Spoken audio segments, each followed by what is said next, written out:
हम ही रहते हैं।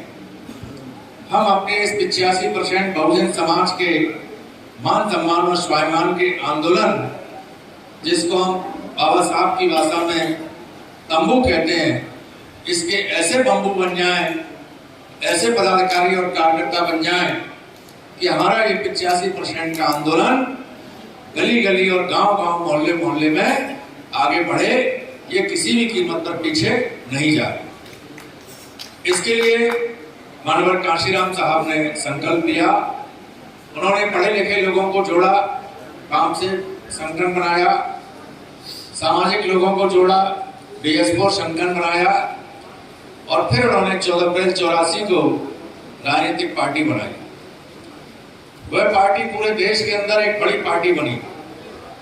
उस पार्टी की सरकार उत्तर प्रदेश में रही, लेकिन ये मनुवादी लोग इतने सूझबूझ वाले हैं, इतने समझदार हैं, इन्होंने हमारी पहली पार्टी के नेताओं को लालची बनाया, उस पार्टी को, उस आरपीआई को खत्म किया और दूसरी पार्टी बनकर तैयार हुई तो उस पार्टी के नेताओं को भी लालची बना दिया, स्वार्थी बना दिया और उनको घर पर बैठने के लिए मजबूर कर दिया।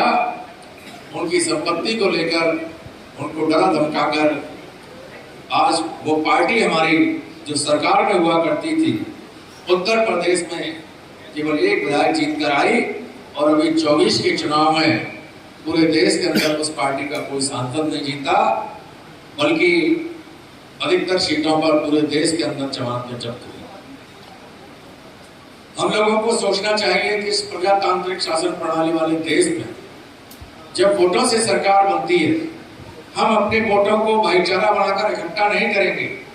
हम लोग, पिछड़े वर्ग के लोग, दलित समाज के लोग, आदिवासी लोग, मुस्लिम भाई, सिख भाई, ईसाई भाई, जो लुटे पिटे लोग हैं, जिनको मारा पीटा जाता है, जिनका अपमान होता है, जिनका शोषण होता है, यदि हम लोग आपस में भाईचारा बनाकर एक पार्टी में नहीं आएंगे, ऐसी पार्टी में जिस पार्टी के नेता बेखौफ होकर हमारे हक अधिकार की बात करते हैं, जब तक हम ऐसी पार्टी में नहीं आएंगे, उन पार्टियों में जो हमारे सांसद विधायक बने हैं, जो हमारे लिए केवल अपने निजी स्वार्थ को सामने रखकर बोलते भी नहीं है, उनको हम वोट देते रहेंगे, उन पार्टियों से हमारा भला होने वाला नहीं है।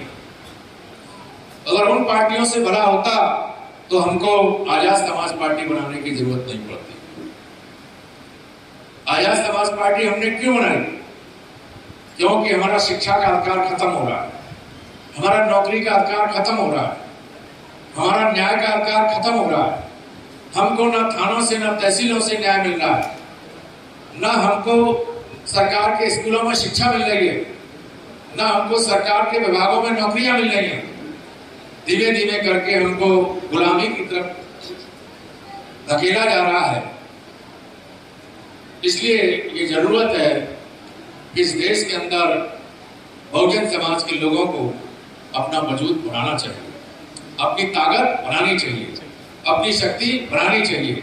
बहुजन समाज के लोगों को एकजुट होना चाहिए, भाईचारा बनाकर रहना चाहिए और अपने प्रिय नेता जो पूरे देश के अंदर बेबाकी के साथ बेखौफ होकर हम लोगों की लड़ाई लड़ रहे हैं, ऐसे प्रिय नेता एडवोकेट चंद्रशेखर आजाद जी के हाथों को मजबूत करना चाहिए।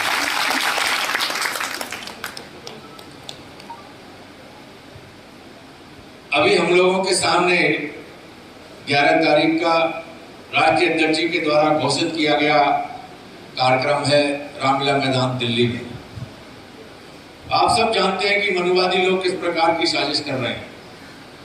मनुवादी लोगों ने जब देखा कि शेड्यूल कास्ट के कुछ लोग पढ़ लिख कर राजनीति की चर्चा करते हैं, राजनीति की तरफ बढ़ते हैं, राजनीति में आने का सपना देख रहे हैं, शासक बनने का सपना देख रहे हैं,